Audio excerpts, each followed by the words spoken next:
Somewhere over the rainbow, birds fly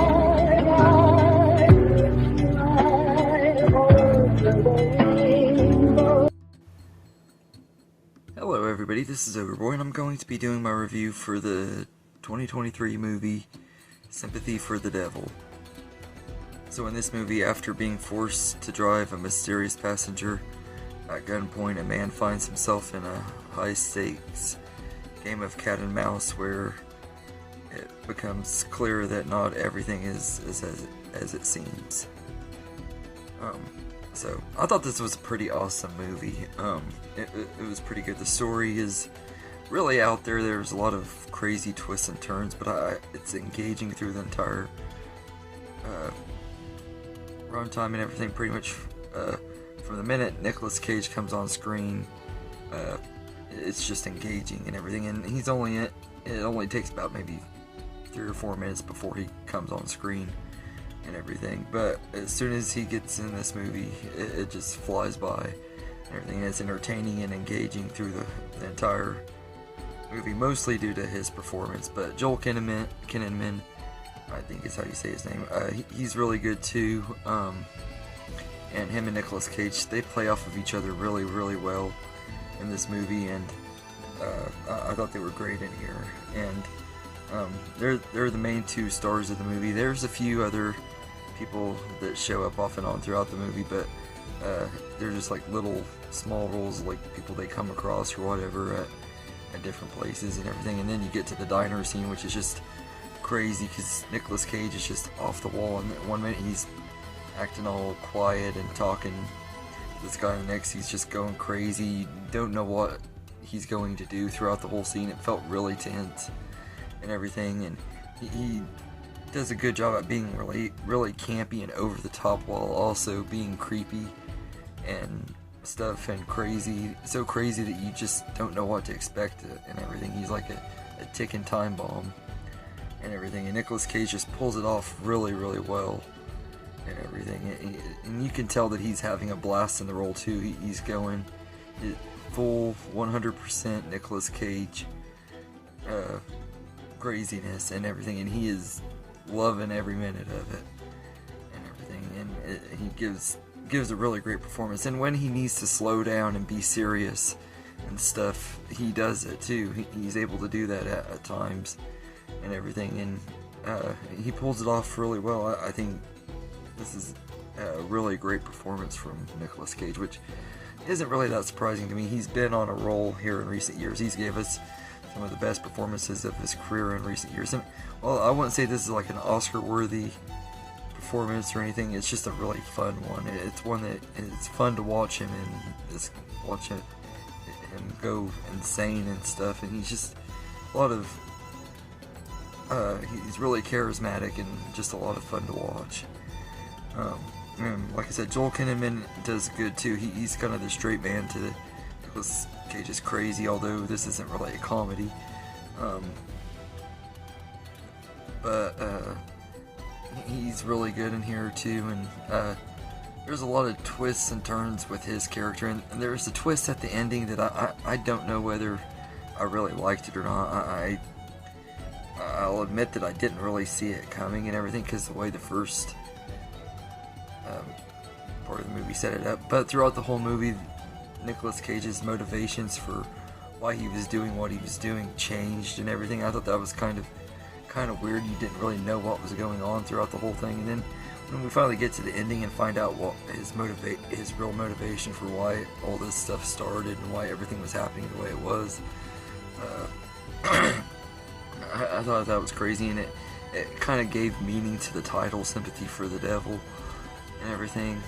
When you watch the movie and get to the end of it and the big twist and everything, I was like, wow, it's kind of crazy.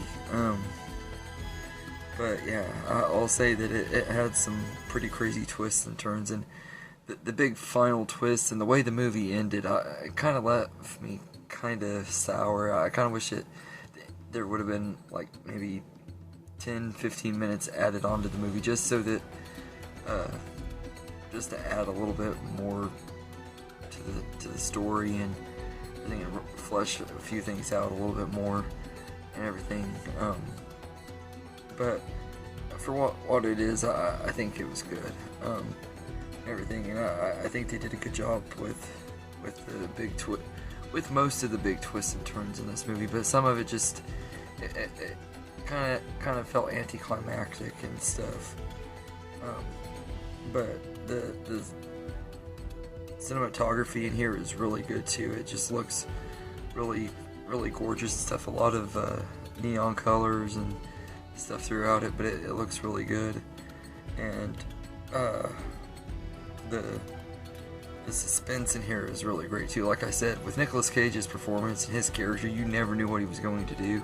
So it had this unpredictability to it, which I really love in a good thriller. If you keep me on the edge and make me wonder what's going to happen and everything, keep me guessing, and it totally takes different turns than what I was expecting. Every time I thought it was going to go one way, it goes another. When you do that in a movie, I really enjoy it. And maybe I'm easily entertained. I know a lot of people didn't like this movie a lot and everything, except for because of Nicolas Cage's over-the-top performance. They had fun with that, but that's really it. I really enjoyed all the twists and turns, or that they tried to do all these twists and turns. Some of them I don't feel like worked as good as they could have, or were as effective as they could have been, but for what this movie is, it was a good enough time, and I really enjoyed it and everything. It was a fun time and everything, and not Nicolas Cage's best movie ever, but it was definitely one of the ones that you could tell he was having a blast making it, and his charisma and charm and stuff just makes this movie work so well and everything. So I'd give Sympathy for the Devil an 8.5 out of 10. I really enjoyed it. I think it's a really fun movie, and it's one that I could see myself rewatching quite a bit. It's only an hour and a half, so like I said, it goes by pretty fast, and the only thing is I do wish it could have been a little bit longer, just flesh things out a little bit more with Joel Kinnaman's character and everything. We don't really need a whole lot of background for Nicolas Cage, as we get just enough for him and everything, but I wish we could have had a little bit more with Joel Kinnaman. It just would have made the movie a little bit better if it would have been a little bit longer. But all in all, it's a really great movie.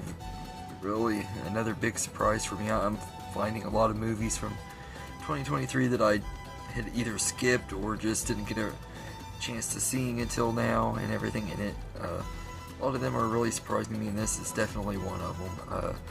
Everything. I don't know why I'm so surprised. I'm a huge Nicolas Cage fan and everything. He very rarely disappoints me nowadays. Everything he did for a while in the 2010s, but like pretty much ever since he did Mandy, everything that's came out since that has just really wowed me and stuff, and reminded me why I've always been a big fan of him. I think he's actually better now than he's ever been, and it's going to be sad to see him retire, but this was a really fun time as a Nicolas Cage fan. I really enjoyed this movie quite a bit. So anyway, let me know in the comments what you think of Sympathy for the Devil. Do you think it was just kind of a generic thriller movie? I know that I've heard that a lot, but you think it was just a generic one, or you think it was a fun time? I think it was fun, and I think Nicolas Cage kept it entertaining enough to keep it from feeling too generic. At least because of him, he really makes the movie shine and everything. But anyway, let me know in the comments what you think of this movie. Hope you enjoyed this video, and have a good day, everybody.